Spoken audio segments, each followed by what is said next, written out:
আমি আজি কথা পাতিম যে MI লাইফষ্টাইলৰ ডিষ্ট্ৰিবিউটৰ ফৰ্মখন কেনেকৈ সাবমিট কৰে। তো তাৰ কাৰণে আপোনাক লাগিব তো ল্যাপটপ নাইবা এন্ড্ৰইড মোবাইল। তো তাৰ পিছত লাগিব আপোনাক নেট কানেকশ্যন। তাৰ পিছত আপুনি যিকোনো এটা ব্ৰাউজাৰ ওপেন কৰি লওক, কৰাৰ পিছত আপুনি সাৰ্চ কৰক। তো টাইটেল বাৰত দেখা পাইছে যে www.mi lifestyle marketing global private limited বুলি সাৰ্চ কৰক। তো ইয়াৰ পিছতে এই উইন্ডোজখন খুলি যাব আৰু মই ডেসক্ৰিপচনত ইয়াৰ লিংকটো দি দিম ডাইৰেক্ট আহিব পৰাকৈ। তো তাৰ পিছতে কাম হ'ল কি আপুনি ইয়াত এটা অপচন আছে, প্ৰথমে আছে লগ ইন, তাৰ পাছত সাইন আপ। তো সাইন আপত যাব লাগিব। তো সাইন আপত যোৱাৰ পাছত তো আমাৰ ডিস্ট্ৰিবিউটৰ ফৰ্মখন ওপেন হ'ব।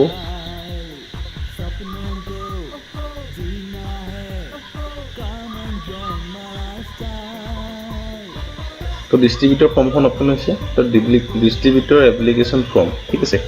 তো এইখন প্ৰথম সাবমিট কৰিব লাগিব। তো ইয়াৰ কাৰণে প্ৰথমে প্ৰয়োজন হ'ব আপোনাক স্পন্সৰ। তো স্পন্সৰ সেইজন ব্যক্তিৰ নাম যিজন ব্যক্তিৰ আণ্ডাৰত আপোনাৰ এই ব্যক্তিজন আহিব। তো তেখেতৰ স্পন্সৰ আপুনি স্পন্সৰ আইডি আপুনি সিলেক্ট কৰিব। তো স্পন্সৰ আইডি সিলেক্ট কৰাৰ পিছত আহিলে আপোনাৰ তো পজিশন বুলি কওঁতে সিলেক্ট যিকোনো এটা কৰিব পাৰে, অৰ্গেনাইজেশ্যন 1 নাইবা 2। মই 1 সিলেক্ট কৰিছোঁ। তো তাৰপিছত আহিলে নাম, যিজন ব্যক্তি আপুনি ৰেজিষ্ট্ৰেশ্যন কৰিব বিচাৰিছে তো ডিস্ট্ৰিবিউটৰৰ, তেখেতৰ নাম আপুনি এণ্টাৰ কৰিব। তাৰপিছত আহিলে এড্ৰেছ। তো এড্ৰেছৰ ফাৰ্ষ্টে আহে ভিলেজ বা টাউন। ইয়াত মোৰ ভিলেজ আছে, এইটো যিটো মই আইডি ইনপুট কৰিছোঁ।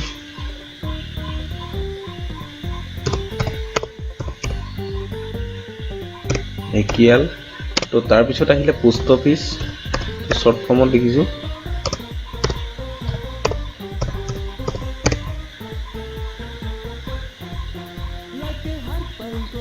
তো সেম হয় ঢেকিয়াল। তো নেক্সট আহিলে আপোনাৰ ফাদাৰ্ছ নেম।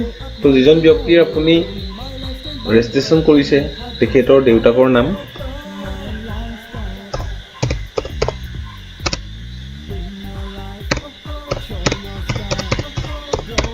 তাৰপিছত আহিলে মাকৰ নাম।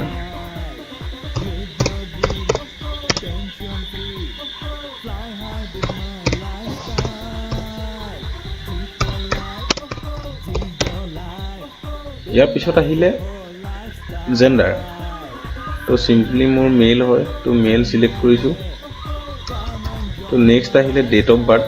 ডেট অফ বাৰ্থটো দিওঁতে এটা কথা মনত ৰাখিব যে পান কাৰ্ডখন ইয়াত ইম্পৰ্টেণ্ট হয়। তো পান কাৰ্ডৰ মতে ডেট অফ বাৰ্থটো ভৰাব।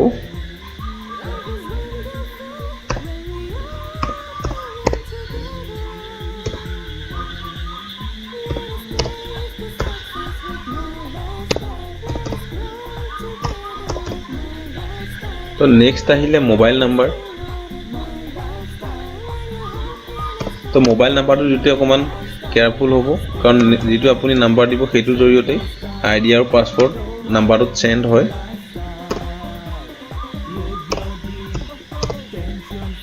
ইয়াৰ পিছত আহিলে ছেকেণ্ডাৰী নাম্বাৰ। আপুনি ইয়াক দিব পাৰে, নিদিলেও হ'ব। তো মেৰিটেল ষ্টেটাছ, তো যিটো হয় কোনো চিলেক্ট কৰিব। ইয়াত মেৰিড হয়, মেৰিড চিলেক্ট কৰিছোঁ। Occupation business. তো নেক্সট আহিলে ষ্টেট। তো ষ্টেট তো আছাম। তো আপোনাৰ যিখন হয় সেইটো চিলেক্ট কৰিব। তাৰপিছত আহিলে পিনকোড।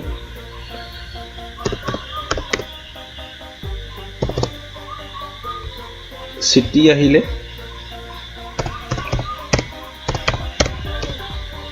তাৰপাছত ৰাখিব আপুনি পান কাৰ্ড নাম্বাৰ। তো পান কাৰ্ডত যিটো নাম্বাৰ থাকে 10 ডিজিটৰ, তো সেই তাক ভালদৰে পুৰাব।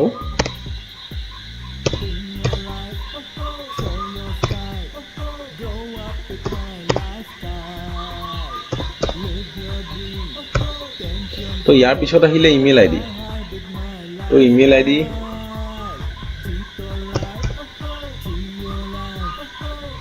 মই মোৰ ইমেইল আইডি সিলেক্ট কৰিছোঁ। ইয়াৰ পিছত আহিলে ইউজাৰ আইডি। তো ইউজাৰ আইডি বুলি কওঁতে আপুনি এনেকুৱা এটা নাম ইয়াত ৰাখিব লাগিব যিটো আগতে এটা ৰাখিব লাগিব যিটো আনে ইউজ কৰা নাই। তো ধৰি লওক এনেকুৱা ৰাখিব পাৰে হীৰা 225। তো এইটো সিলেক্ট হৈ গৈছে। তো নেক্সট আহিলে পাছৱৰ্ড। তো পাছৱৰ্ড সিলেকশ্যন কৰোঁতে অকণমান 5টাৰ পৰা 8টা শব্দৰ ভিতৰত ইউজ কৰিব, তেতিয়া ষ্ট্ৰং হয় অলপ।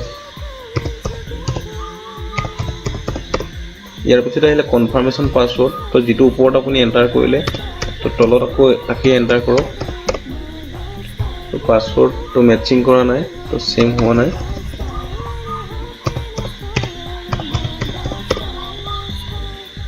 তো এতিয়া লৈ লৈছে। তো নেক্সট আহিলে নমিনি। তো সেইজন ব্যক্তিয়ে যাক নমিনি ৰাখিব, নমিনি নেম।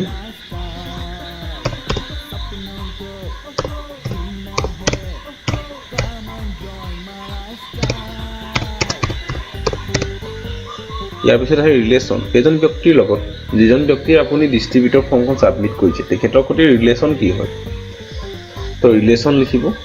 তাৰপিছত আহিলে বয়স, নমিনীৰ বয়স কিমান। তো ইয়াৰ পিছত আহিলে বেংক ডিটেইল।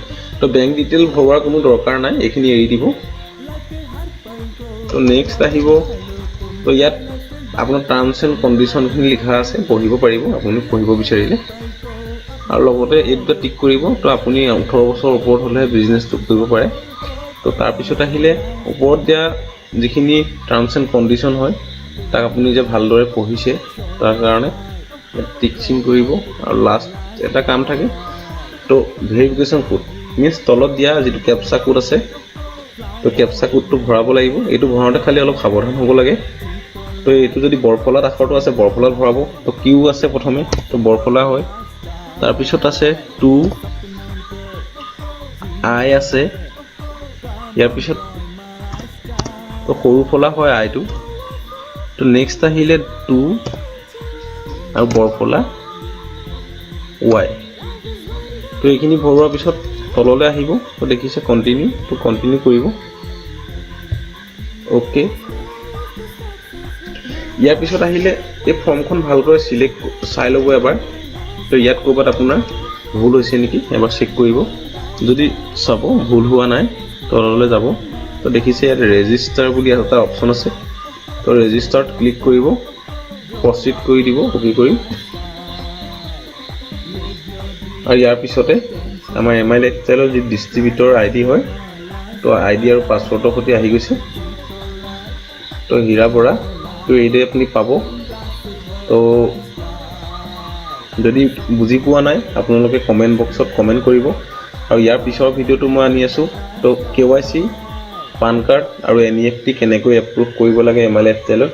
তো আজিলৈ বিদায় লৈছোঁ। Thank U.